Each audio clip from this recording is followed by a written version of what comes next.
Bonjour à tous, je suis ravie de vous retrouver aujourd'hui avec une recette particulièrement gourmande, une pâte à tartiner de dattes. C'est une pâte à tartiner que l'on pourra utiliser comme toutes les autres, sur du pain, des crêpes, des gaufres, etc. Vous pourrez aussi l'ajouter dans vos smoothies. Et son avantage par rapport à celle du commerce, c'est qu'elle ne contient aucun additif, aucun conservateur et aucune matière grasse. Il n'y a pas d'huile de palme, etc. Tout ce qu'on peut retrouver dans les pâtes à tartiner du commerce. Alors, voici les ingrédients. Vous les retrouverez dans la description sous la vidéo, comme pour toutes les recettes. J'ai pris 400 g de pâte de dattes. Alors, c'est de la pâte de dattes qu'on peut acheter dans les magasins bio. Vous pouvez aussi, si vous n'avez pas de pâte de dattes, vous pouvez prendre à la place des dattes et vous les dénoyautez, ou vous prenez des dattes déjà dénoyautées. Et ensuite, on va les mixer comme la pâte de dattes. Je vais rajouter 2 cuillères à soupe de poudre de caroube. Donc la poudre de caroube qui est ici. Donc pour ceux qui ne connaissent pas la poudre de caroube, on la trouve aussi dans les magasins bio. Si vous ne voulez pas mettre de poudre de caroube, vous pouvez mettre du cacao à la place. Les avantages de la caroube sur le cacao, et pourquoi j'utilise justement de la caroube au lieu du cacao, c'est parce qu'il n'y a pas de substances excitantes dedans, comme la caféine ou la théobromine que l'on retrouve dans le cacao. Et en plus de ça, la caroube a quand même un intérêt puisqu'elle diminue l'irritation du côlon, elle diminue la glycémie aussi, donc c'est très intéressant. Je vais rajouter aussi de la cannelle, qui aussi est un stabilisant sur la glycémie, donc comme la pâte de dattes c'est quand même très sucré, c'est intéressant d'en ajouter, et en plus de ça c'est antibactérien. Et on va rajouter de l'eau. Alors je précise pour ceux qui ne connaissent pas la caroube que ça a le même goût que le cacao. Une fois que ça va être mélangé avec la pâte de dattes, on ne fera pas de différence entre du cacao et de la caroube. Et si vous trouvez que 400 g ça fait trop, bien sûr, vous pouvez diminuer les quantités, mettre que 200 g par exemple. Donc je vais commencer par couper la pâte de dattes en morceaux, parce qu'autrement ça va être un petit peu difficile à mixer, c'est quand même un petit peu dur.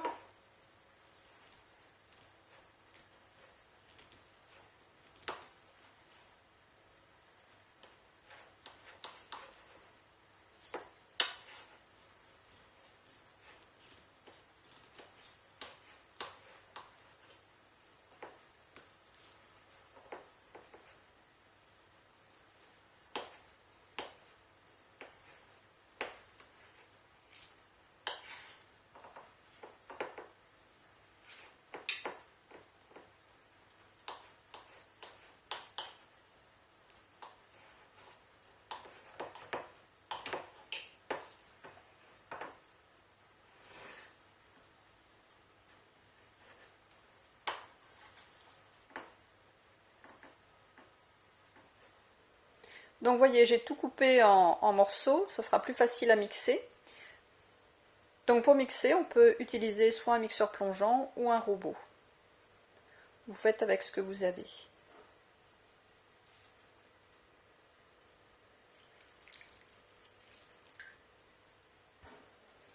Donc là, vous voyez, j'ai ajouté 100 ml d'eau.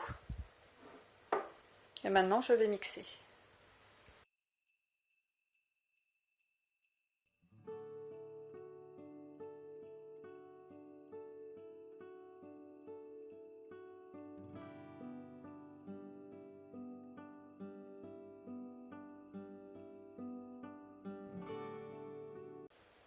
Selon les marques, vous aurez des pâtes de dattes qui sont plus ou moins compactes ou plus ou moins moelleuses. Donc pour l'eau, il faudra ajuster, et aussi en fonction de la texture que vous souhaitez. Alors, c'est bien aussi de remuer un petit peu avec une cuillère.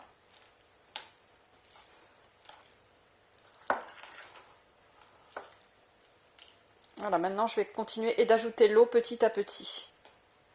Maintenant je vais rajouter encore de l'eau. On va continuer à mixer.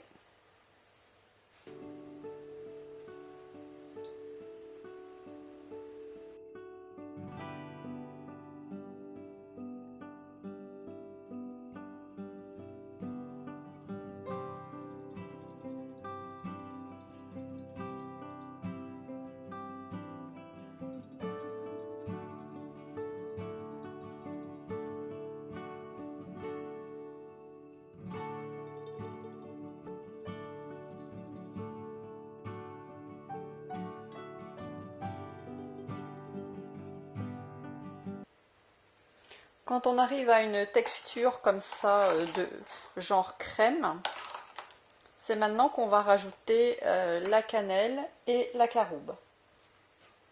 Donc là, je mets la cannelle.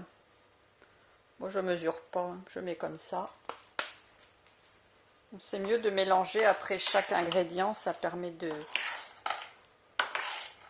bien mélanger les produits. Donc maintenant, je vais mettre la caroube, ou vous mettez le cacao si vous préférez. Donc je mets à peu près, à peu près comme ça 2 cuillères à soupe.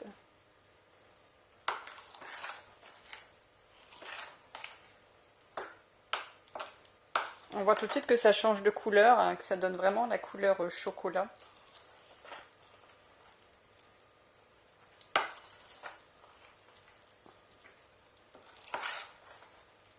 Alors on va rajouter encore un petit peu d'eau.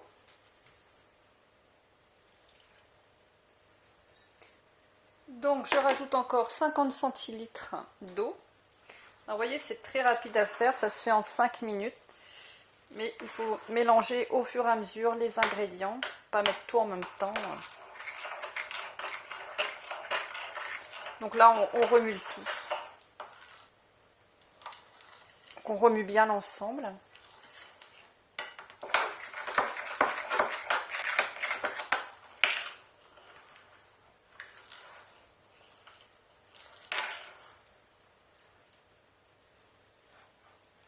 Et si on trouve qu'il y a des petits morceaux de date, de pâte de date ou de caroube ou autre, on peut aussi, l'idéal c'est de redonner un coup de mixeur.